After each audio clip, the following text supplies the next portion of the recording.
السلام علیکم دوستوں، میں ہوں معظم فخر۔ انتظار فرمائیے، عمران خان نے ایک نیا حکم جاری کر دیا، اور یہ حکم جاری کیا ہے انہوں نے عوام کے لیے، یعنی ان کا یہ کہنا ہے کہ عوام میری معاشی پالیسیوں کے ثمرات دیکھنے کے لیے مزید 2.5 سال انتظار کرے، یعنی کہ ایک اور لارا، ایک اور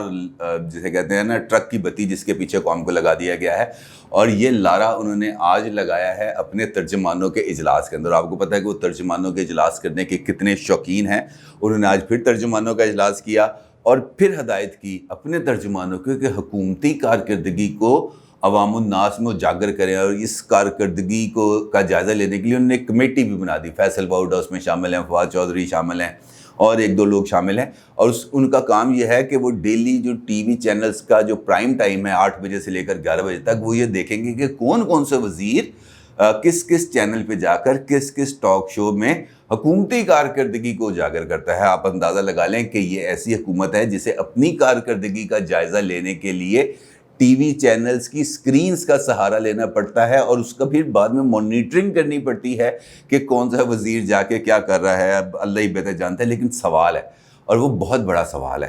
کہ حکومت کو بار بار اس بات کو ثابت کرنے کی کیوں ضرورت پیش آتی ہے کہ اس کی کارکردگی اچھی ہے، اور وہ کیسی کارکردگی ہے جو صرف حکومت کو ہی نظر آتی ہے۔ اور یہ منطق میری سمجھ میں سے باہر ہے، کیونکہ وہ جو کارکردگی حکومت دکھانا چاہتی ہے وہ کاش مجھے اور آپ کو بھی نظر آ جائے تو شاید حکومت کو اتنی زیادہ محنت کرنے کی ضرورت نہ پڑے۔ لیکن معاملہ یہ ہے کہ اب خود حکومتی صفوں کے اندر انتشار ہے، خود حکومت میں شامل لوگوں کو حکومتی کارکردگی پر اعتبار نہیں، خود حکومت میں شامل لوگوں پر، وزراء پر، گورنرز کو اب تو کھلے عام آ کر یہ کہنے پر بھی مجبور ہو چکے ہیں کہ جناب آپ جذباتی فیصلے نہ کریں، کچھ تو سوچ سمجھ لیا کریں۔ کل یہ بات گورنر پنجاب نے کی، اور آج یہی بات کی ہے، اور اس سے ملتی جلتی بات کی ہے وفاقی وزیر برائے ہوا بازی سرور خان صاحب نے۔ سرور خان صاحب آج زراعت کے حوالے سے ایک اجلاس تھا، وہاں پہ موجود تھے، تو انہوں نے بھی اس حوالے سے بڑی باتیں کی ہیں، لیکن مختصر آپ کو بتاتا ہوں کہ ان کا یہ کہنا تھا کہ ہم کابینہ میں شامل ہیں لیکن ہماری کوئی نہیں سنتا۔ میں وفاقی وزیر ایک کمیٹی کے اجلاس میں، جو کہ پارلیمانی کمیٹی ہے پارلیمنٹ کی، اس میں بیٹھ کے یہ کہہ رہا ہے کہ میں کابینہ کا وزیر ہوں، کابینہ کے اجلاسوں میں بیٹھتا ہوں، لیکن میری کوئی نہیں سنتا۔ فیصلے وہ کرتے ہیں جن کا معاملات سے کوئی لینا دینا نہیں۔ مثال کے طور پر وزارت کی کمیٹی میں بیٹھیں، یہ آپ ذہن میں رکھیں، مثال کے طور پر زراعت سے متعلق، اب کابینہ کا حوالہ ہے، زراعت سے متعلق فیصلے وہ لوگ کرتے ہیں جن کو معلوم ہی نہیں کہ فصل خریف کون سی ہے اور فصل ربی کون سی ہے۔ مطلب آپ اس سے اندازہ لگا لیں کہ حکومتی کارکردگی سے خود کابینہ میں شامل افراد کیا رائے رکھتے ہیں، اور پھر اس رائے کے اوپر پرائم منسٹر صاحب کس طریقے سے لوگوں کو قائل کر سکتے ہیں، لوگوں کو یہ بتا سکتے ہیں کہ ہماری کارکردگی اچھی ہے، اور مزید اچھی کارکردگی کے لیے آپ کو 2.5 سال انتظار کرنا پڑے گا، اور پھر آپ کو وہ کارکردگی نظر آنا شروع ہوگی، یعنی کہ 5 سال کے بعد آپ کو یہ کارکردگی نظر آنا شروع ہوگی۔ اور اب حالات یہ ہیں جس طرح میں نے آپ کو بتایا تھا کل کہ گورنر پنجاب نے تنقید کی، آج غلام سرور خان نے تنقید کی، بلکہ نہ صرف غلام سرور خان بلکہ پنجاب میں جو حکومت کے اہم اتحادی ہیں اور اس وقت اسپیکر ہیں پنجاب اسمبلی کے چودھری پرویز الہی، ان کی بھی تنقید آئی ہے زراعت کے حوالے سے اور پنجاب کی سچویشن کے اوپر، کہ اس وقت کاشتکاروں کو نہ باردانہ مل رہا ہے اور نہ گندم کی قیمت۔ انہوں نے کہا کہ یہ عجیب سی گورنمنٹ ہے کہ 3 مرتبہ سپورٹ پرائس دی گئی، کبھی 1400، پھر 1800 اور اب 2000۔ تو اب کہنے کا مطلب یہ ہے کہ جس طریقے سے یہ معاملات چل رہے ہیں، تو کیا آپ کا خیال ہے کہ فرشتے آئیں گے معاملات کو ٹھیک کرنے کے لیے؟ نہیں، فرشتے نہیں آئیں گے، ہمیں خود ہی کچھ نہ کچھ کرنا پڑے گا۔ اور یہی وجوہات ہیں، جس طرح میں نے آپ کو کل ایک خبر کا حوالہ دیا تھا، شاید آپ کو یاد ہو، نجم سیٹھی صاحب کی خبر تھی کہ آرمی چیف نے بلوایا تھا 6 وفاقی وزراء کو، اور ان کو سخت پیغام دے کے واپس بھجوایا تھا عمران خان کی طرف کہ جناب یہ بات جا کے ان کو سمجھائیں، یہ بات ان کو بتائیں کہ یہ صورتحال ہمارے لیے قابل قبول نہیں ہے۔ اور پریشانی کیا ہے؟ پریشانی وہی آتی ہے، معیشت کی زبوں حالی۔ وہ بندہ جو اس حکومت کے لیے سب سے امپورٹنٹ ہے، جو اس حکومت کے لیے سلیکٹرز کا داغ برداشت کر رہا ہے، اس کا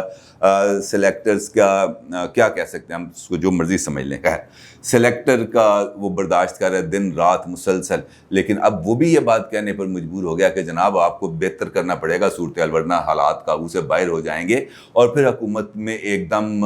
دھما چوکڑی مچ جاتی ہے، سارا سینگی پھیل جاتی ہے، کوئی ادھر بھاگتا ہے کوئی ادھر بھاگتا ہے، معاشی ٹیم میں تبدیلیاں آنی شروع ہو جاتی ہیں، عبدالحفیظ شیخ صاحب فارغ ہو جاتے ہیں، حماد اظہر صاحب آ جاتے ہیں، حماد اظہر صاحب کے آنے کے فوری بعد یہ بھی ان کو چارج کا نوٹیفیکیشن ہوئے 2 گھنٹے گزرتے ہیں، ٹی وی سکرین پہ ٹک کر چلنا شروع ہو جاتے ہیں، شوکت ترین آ رہا ہے، شوکت ترین آ رہا ہے، شوکت ترین آ رہا ہے، اور پھر وہی شوکت ترین ٹی وی پہ بیٹھ کر ایک نیشنل ٹی وی پر بیٹھ کر یہ کہتا ہے کہ یار یہ حکومت کی معیشت کس سمت میں ہے، مجھے تو 2.5 سال میں یہ نہیں پتہ چلا کہ ان کا رخ کیا ہے، یہ کیا کرنا چاہتے ہیں۔ یہ وہ بندہ کہہ رہا ہے جس پر حکومت اس وقت یہ توقع لگائے بیٹھی ہے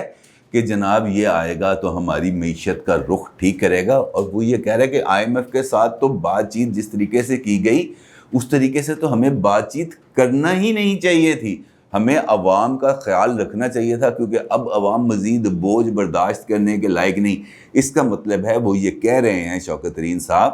کہ فیڈرل گورنمنٹ نے، عمران خان صاحب کی گورنمنٹ نے جو معاشی فیصلے کیے ہیں اس کے اثرات عام لوگوں پر آئے ہیں، مجھ پر آئے ہیں، آپ پر آئے ہیں، لیکن ہم یہ کہتے ہیں کہ ہماری پالیسیوں کو اجاگر کیا جائے، 2.5 سال بعد ہم آپ کو بتائیں گے کہ ہم نے کیسا کام کیا ہے۔ دھما چوکڑی مچی ہوئی ہے، سب کو ایک دم جسے ہم کہہ سکتے ہیں نا اپنی پیگی سارے آنے کو ادھر نٹ رہے، لیکن اس بگڑی ہوئی سچویشن کا کوئی سرا کسی کے ہاتھ آنے میں نہیں ہے، کوئی آئے بھی نہیں رہا اور کچھ کرنا بھی نہیں چاہتے۔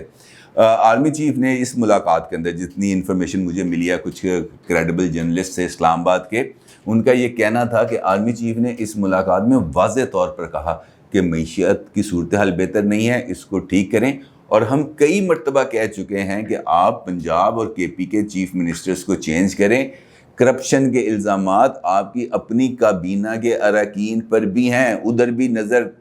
ڈالیں، تھوڑا سا کچھ اس طرف بھی دیکھیں، کو اپنی منجی تھلے بھی ڈانگ پھرو، اتھے بھی بہت سارا سامان پہ ہے، لیکن وہ یہ نہیں دیکھ رہے، لہٰذا اب آپ کو اس پر کچھ کرنا پڑے گا۔ اب جہاں تک چیف منسٹر بزدار صاحب کا تعلق ہے تو یہاں پر یہ معاملہ نہیں ہے کہ عثمان بزدار کو ہٹانے سے دودھ اور شہد کی نہریں بہنا شروع ہو جائیں گی، معاملہ یہ ہے کہ پنجاب وہ صوبہ ہے جس کا GDP کے اندر ہماری جو مجموعی قومی پیداوار ہے اس کے اندر اس کا حصہ 60% سے زیادہ ہے، یعنی کہ یہ وہ صوبہ ہے جو آبادی کے لحاظ سے بھی ملک کا سب سے بڑا ہے، پارلیمنٹ میں نمائندگی کے اعتبار سے بھی سب سے بڑا ہے، اور جس کی مجموعی قومی پیداوار میں حصہ بھی سب سے زیادہ ہے۔ اگر اس صوبے میں بد انتظامی ہوگی، اس صوبے میں بیڈ گورننس ہوگی، اس صوبے کے اندر لوگوں کے اندر احساس محرومی پیدا ہوگا تو وہ کس لیول پر جا کے ریفلیکٹ کرے گا۔ اور یہ بات ہم کئی مرتبہ کہہ بھی چکے ہیں کہ پرائم منسٹر صاحب کو ان تمام صورتحال پر نظر رکھنی چاہیے، لیکن وہ کیا کریں، ان کو اب ترجمانوں کے اجلاس ہی اتنے زیادہ عزیز ہیں کہ اس کے علاوہ کوئی اور چیز کرنے پر تیار ہی نہیں ہوتے، اور پھر وزراء کو آ کے اب یہ کہنا پڑ رہا ہے کہ جناب ہماری بھی کابینہ میں کوئی نہیں سنتا، تو اس کا مطلب یہ ہے کہ وہ تسبیح جس کے اندر یہ حکومت کے سارے دانے پروئے گئے تھے اس کا دھاگا کہیں سے کریک کر گیا، ٹوٹ گیا۔ جب یہ دانے ایک ایک کر کے باہر نکلنا شروع ہوئے تو اس کا مطلب یہی ہے کہ اب معاملات ان کے بھی قابو سے باہر نکلنا شروع ہو گئے، اب وہ اس کو روکنے کی کوشش کریں، ڈیمیج کنٹرول کرنے کی کوشش کریں، لیکن میرا خیال ہے اٹس ٹو لیٹ ناؤ، اب یہ ڈیمیج کنٹرول اس طریقے سے نہیں ہوگا۔ ہاں البتہ یہ ضرور ہے کہ ان کو ایک فیور مل گئی، ایک بلیسنگ ان ڈسگائز مل گئی، اور وہ مل گئی اپوزیشن کے اپنے اختلافات، اپنے لڑائی جھگڑوں کی وجہ سے، کہ اس کی وجہ سے ان کو ایک تھوڑی سی سپیس ملی ہے۔ لیکن اگر اپوزیشن نے تھوڑی سی سمجھداری کا مظاہرہ کیا، تھوڑی سی اپنی انا کو کمپرومائز کیا، تو عمران خان کے لیے یقینی طور پر مشکل صورتحال مستقبل میں پیدا ہونے جا رہی ہے۔ اب بات کرتے ہیں آپ کے سوالوں پر۔ ساحل مسیح صاحب کا سوال ہے کہ پیپلز پارٹی کیا سب کچھ جان بوجھ کر رہی ہے کہ بی بی کے قاتلوں کے وکیل کو اپوزیشن لیڈر بنانا ہمیں قبول نہیں؟ ساحل صاحب یہ کہنا چاہ رہے ہیں کہ پیپلز پارٹی نے جس وقت نون لیگ نے اپوزیشن لیڈر کے لیے اعظم تارڑ صاحب کو مقرر نامزد کیا تھا تو پیپلز پارٹی کی جانب سے یہ اعتراض آیا تھا کہ اعظم تارڑ صاحب ان 2 پولیس افسران کے وکیل رہے ہیں جن پر یہ الزام ہے کہ انہوں نے بی بی کی جائے شہادت کو فورنزک ثبوت کلیکٹ کیے بغیر ہی دھلوا دیا تھا، جس کی وجہ سے ان کے خاصے قتل کے شواہد جو ہیں وہ جائے واردات سے ختم ہو گئے۔ میرا خیال ہے کہ اگر تو یہ والا اعتراض ہے پیپلز پارٹی کا تو کچھ زیادہ برا بھی نہیں ہے، ایک ان کے لیے بڑا سینسٹیو اور ٹرکی سا معاملہ تھا، لیکن اس معاملے کو بھی بڑے اچھے طریقے سے ہینڈل کیا جا سکتا تھا اگر پیپلز پارٹی ایک اجلاس بلوا لیتی پی ڈی ایم کا، اور اس پی ڈی ایم کے اجلاس کے اندر ہی یہ سارے معاملات کو سیٹل ڈاؤن کر دیا جاتا تو میرا نہیں خیال کہ اتنا بڑا فس کریٹ ہونا تھا۔ لیکن میرا یہ خیال ہے کہ شاید آصف زرداری صاحب کچھ تھوڑا سا زیادہ ہی اوور کانفیڈنٹ ہو گئے کہ اب پی ڈی ایم میری ہر ایک بات مانتی ہے، لہٰذا اس طرف بھی میں ان کو قائل کر لوں گا، کوئی جادو کی چھڑی گھماؤں گا، کوئی اپنا کوئی مفاہمت کی میٹھی گولی دوں گا تو یہ سارے لوگ ایک دم سے مائل ہو جائیں گے، اور میرا خیال ہے کہ یہ ان کی مس کیلکولیشن تھی جو اب ان کے گلے پڑ گئی ہے۔ یعقوب چودھری صاحب فرماتے ہیں کہ سیاستدانوں سے امیدیں وابستہ کرنا اپنے آپ کو دھوکہ دینا ہے۔ کیا آپ کو اب بھی بہتری کی امید ہے؟ اگر سیاستدانوں سے یعقوب صاحب امید نہیں رکھنی تو پھر کیا اسٹیبلشمنٹ سے امید رکھنی ہے؟ یہی لوگ ہیں ہمارے پاس، اس کے علاوہ تو کوئی ہے نہیں۔ عوام کے اندر کوئی ایسی لہر ابھی تک مجھے نظر نہیں آ رہی جو اٹھے اور اپنی جگہ بنائے۔ ایک جماعت ایسی بنی تھی ایم کیو ایم جو لوگوں میں سے اٹھی تھی اور اس نے اپنی جگہ بنائی تھی، لیکن پھر وہ خود ایک مافیا کی شکل اختیار کر لی انہوں نے، اور اس کے بعد پھر کوئی ایسی جماعت گراس روٹ لیول سے نہیں اٹھتی ہوئی نظر آئی۔ ہاں، جب عمران خان آئے تھے تو لوگوں کو بہت زیادہ توقع تھی کہ یار یہ 2 پارٹیاں بہت خراب ہیں، بہت بری ہیں، یہ آ گیا ہے، یہ اب آ کے ان کو ریپلیس کرے گا، لیکن ان سے بھی وابستہ جو امیدیں تھیں وہ پوری نہیں ہو سکی۔ اب سیاستدانوں کے علاوہ ہمارے پاس آپشن کیا ہے؟ ہم چین سے تو بندے امپورٹ نہیں کر سکتے نا، جو ہمارے پاس لوکل لیڈرشپ ہے اسی سے گزارا کرنا ہے، اور دعا یہی ہے کہ اللہ تعالیٰ ان کو بھی عقل سلیم دے،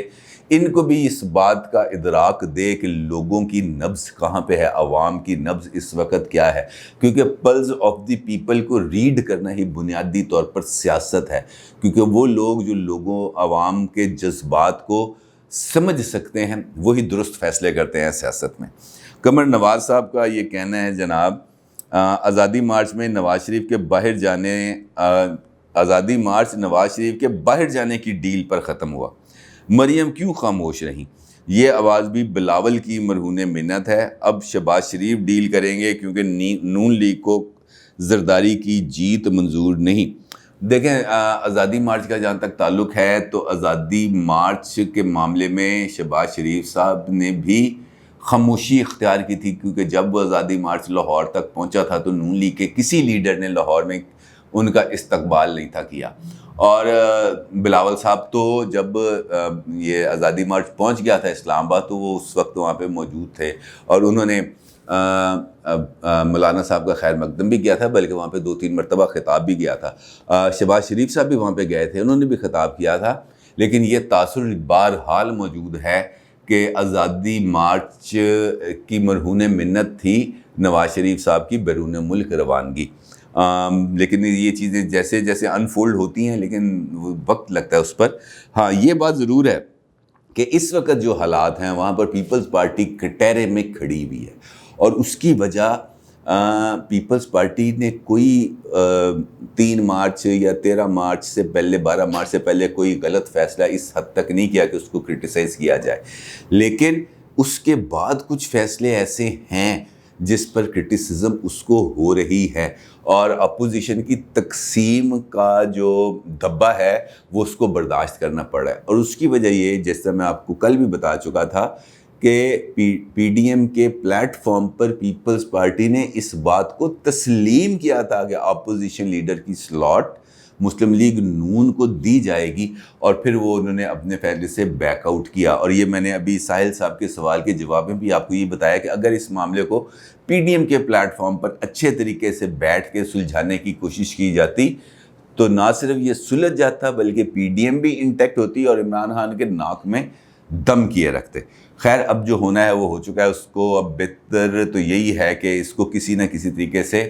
معاملے کو ٹھنڈا کیا جائے، کسی اچھے رخ پر ڈالا جائے، اور اپوزیشن اتحاد قائم رہے، جس کی اب مجھے امید خاصی حد تک کم نظر آ رہی ہے۔ اپنی رائے کا ضرور اظہار کیجیے گا۔ آپ کا بہت شکریہ۔ اللہ حافظ۔